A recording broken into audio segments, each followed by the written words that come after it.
Eh bien salut tout le monde, c'est Bike Up et j'espère que tu vas bien. Aujourd'hui j'ai le plaisir de vous présenter la Ninja 650 de chez Kawasaki.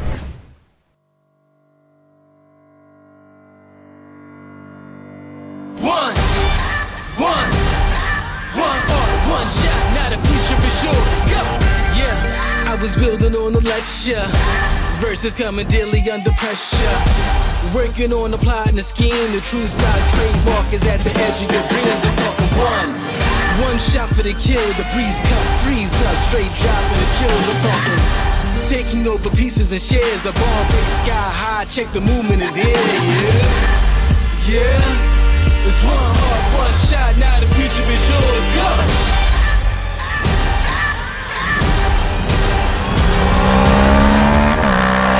Dreams into reality. In the lab with the formula and chemistry. Your memories spark and motivate and make the industry shake. We put the bars in the brakes. I'm talking one.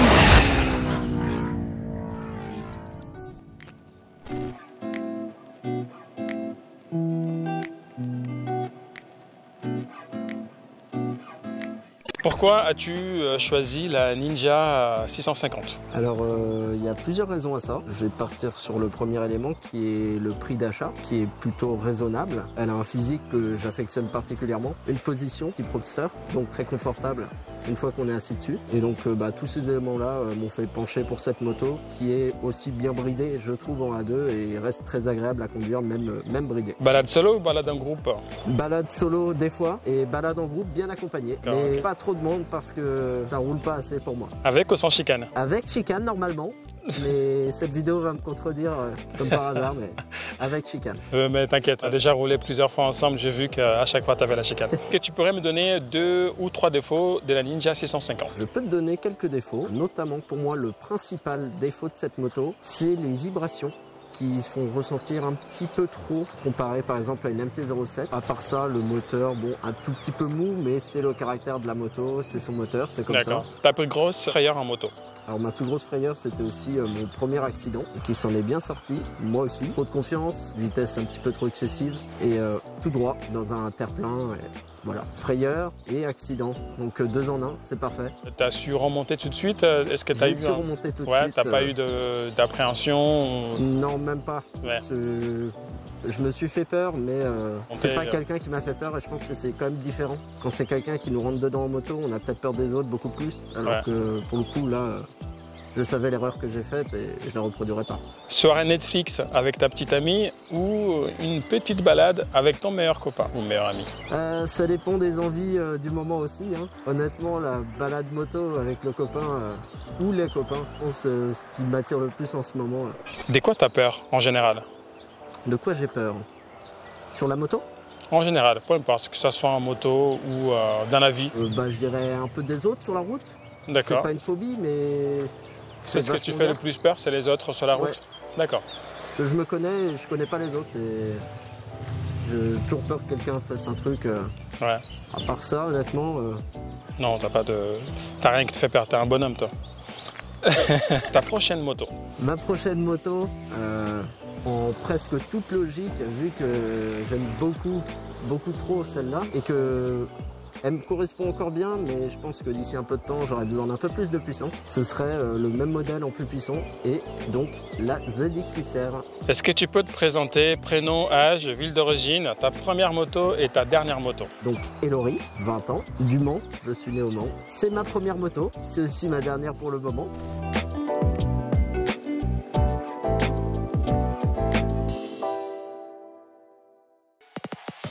En toute logique, je vais commencer par en haut. En premier lieu, j'ai poignée de frein, embrayage, Puig. La poignée d'accélération que j'ai changée aussi. Tout en haut, des protèges, donc protège réservoir, protège pour éviter que la clé puisse racler contre la peinture. Ça aussi, c'est toi qui l'as fait? Ouais, j'ai le protège réservoir, le troisième du coup, qui est ici. Nouvelle plaque, dans les couleurs de la moto. Donc, le capot de selle, qui termine les fesses de ma petite beauté. T'es le genre de personne qui roule solo, quoi. Ah, il n'y a plus les calpiers. Ouais, c'est ça, t'as même enlevé le calpier, donc en fait, t'es vraiment un égoïste. On va dire ça.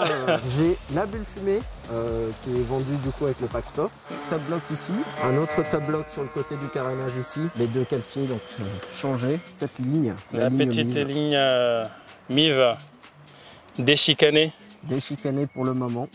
D'accord. On essaye de remédier à ça. Ça marche. Et puis donc les petits diabolos pour la béquille. Ok. Les pinots que j'ai choisi en ayant la moto. Tout le reste est d'origine. Du coup cette moto on peut mettre un chargeur USB juste ici et un porte-téléphone qui se clipse. On enlève le cache ici et ça vient se clipser juste au milieu. C'est Donc, pas très mal. court et c'est bien fichu. Ah oui, d'accord. C'est vraiment pas mal du tout. On peut voir que l'écran est quand même bien fourni. Il y a toutes les informations nécessaires, le neutre, le rapport, le nombre de tours par minute, la jauge à essence, qui devient de plus en plus rare sur les motos, j'ai l'impression. Ouais, moi aussi j'ai l'impression. Même des motos qui coûtent genre dans les 10 000, 15 000, ils n'ont pas des jauges à essence. C'est quoi le problème? Ouais, mais bon, ok. On a aussi la consommation au litre. T'as aussi la consommation en temps réel? On l'a en temps réel, ou alors on peut la mettre au 100 pour avoir toutes les informations normales. On a le trip A, le trip B. On peut changer la couleur de l'écran. Montre-moi ça un peu là. Hop là. Ah, c'est pas mal. Les consommations, ça consomme beaucoup ou pas du tout? Ça dépend de l'utilisation, bien sûr. Honnêtement, je dirais 4 à 5 au 100. Limite position roadster. C'est ça que je disais. Du coup, elle a une tête de sportive, mais... Ouais, c'est ça. Sportive, c'est ça. Tu viens la chercher là. D'accord. Bah, merci beaucoup pour les infos. Je crois qu'on est parti pour le test. C'est parti. Yes.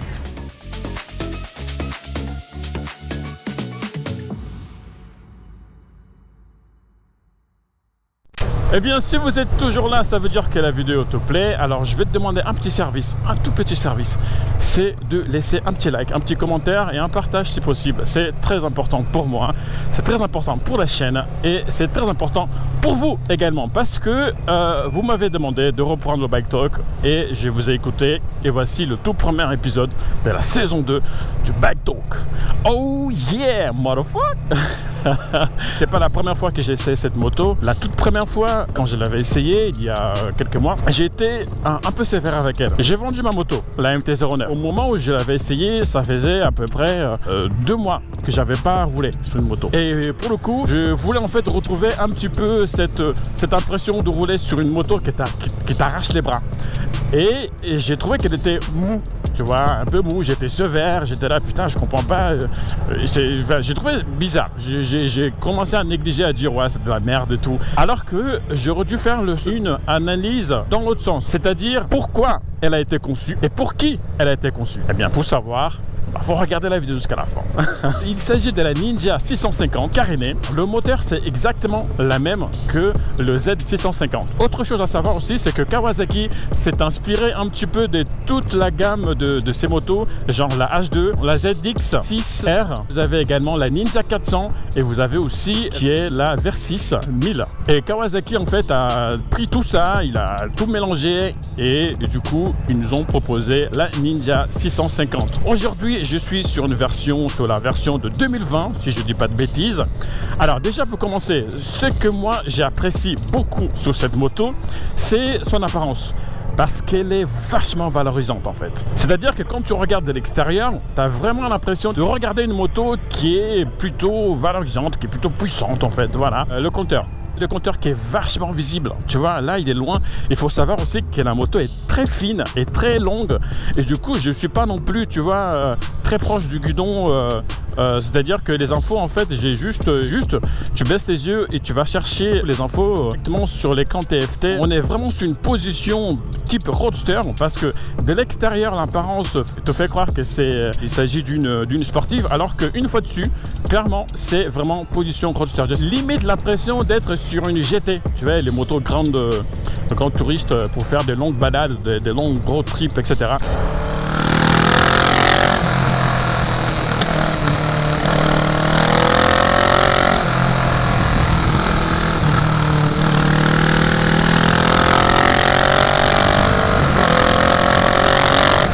Quelles sont les options, bel ami? Quelles sont les options? Elle est pas mal sa petite Ducati là. Quelles sont les options qu'elle propose de série? Alors vous avez de série de base, l'ABS, c'est tout. Il n'y a absolument aucune aide ou option possible sur la moto. Pas de traction control, pas de anti-wheeling. D'un côté, c'est pas plus mal parce qu'elle a été conçue pour les débutants. Ça ne veut pas dire que les personnes qui ont l'habitude de rouler sur des grosses cylindrées ne pourront pas prendre du plaisir avec cette machine. Non, bien sûr que si.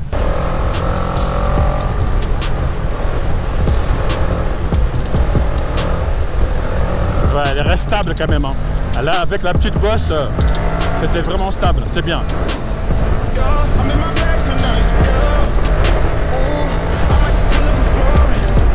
Vous avez un réservoir de 15 litres.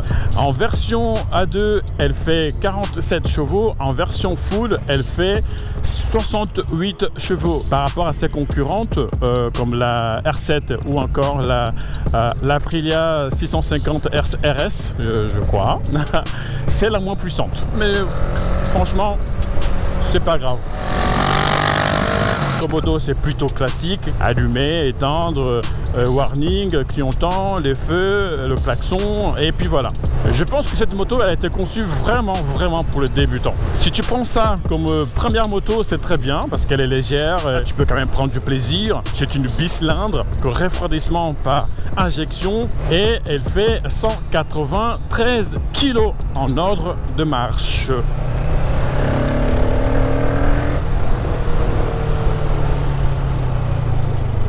Ouais, ça freine, ça fait le taf. Ça plonge un petit peu. Je suis grand, 1m90, je pèse 195, non pardon, je pèse 95 kg. Clairement, les suspensions sont un peu trop molles pour moi. C'est quand même plus stable que la MT-09 avec les suspensions d'origine. J'ai vu qu'il y avait en fait plusieurs possibilités, enfin plusieurs niveaux. Et je crois que j'étais au niveau le plus bas, au niveau des suspensions. Et là, je pouvais vraiment régler à des façons à le mettre à mon niveau par rapport à mon poids.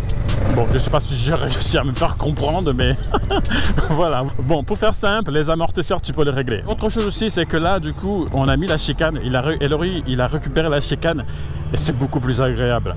Que ce soit pour moi et pour les personnes qui sont autour de moi, clairement, ouais, c'est beaucoup plus agréable. Donc, c'est très bien. Merci à toi, Elori, encore une fois, pour la confiance et d'avoir accepté de ramener la moto pour la deuxième fois. Salut. Je vais plus à gauche parce que ça sert à rien. Les routes elles sont tellement pourries que voilà, c'est de pire en pire. Par contre là, putain, cette ligne là par terre me stresse de ouf. Allez, j'arrête de parler, je vais me concentrer.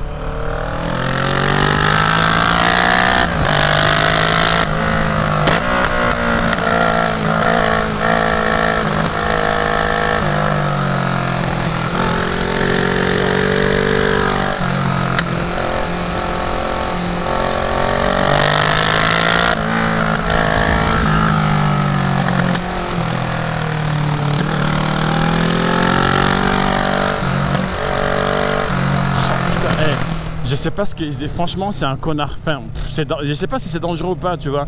J'imagine que quand il fait chaud, ça doit bien glisser là-dedans. Putain. Ça confirme bien ce que je disais. La moto est vraiment faite pour les petits espaces. Ça, c'est cool. Pour quelqu'un qui n'a pas d'expérience, pourra quand même reprendre un peu confiance avec cette moto. Il pourra aussi prendre du plaisir. En tout cas, c'est mon cas.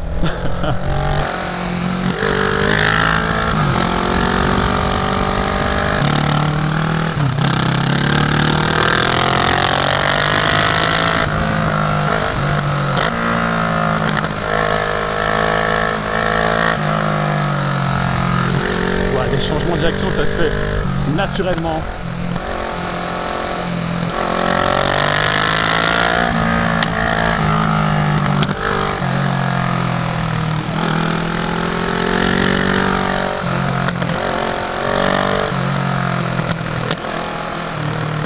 Bon, il est temps, on va aller rendre la moto.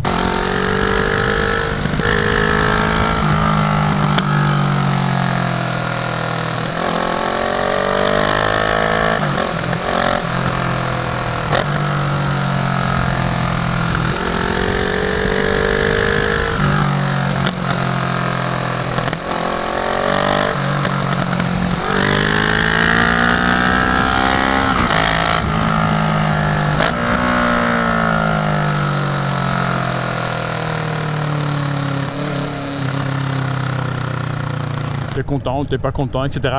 Si toutefois tu mets un petit emoji où t'es pas content, bah, essaie d'argumenter pour qu'on puisse avancer ensemble.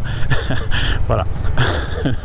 C'était Backup pour te servir, merci beaucoup. Si tu es toujours là, ça veut dire que la vidéo te plaît. Laisse un petit like, ça me fait extrêmement plaisir. C'est pour soutenir la chaîne. Je te dis à la prochaine, prenez soin de vous et de votre famille. Et ciao!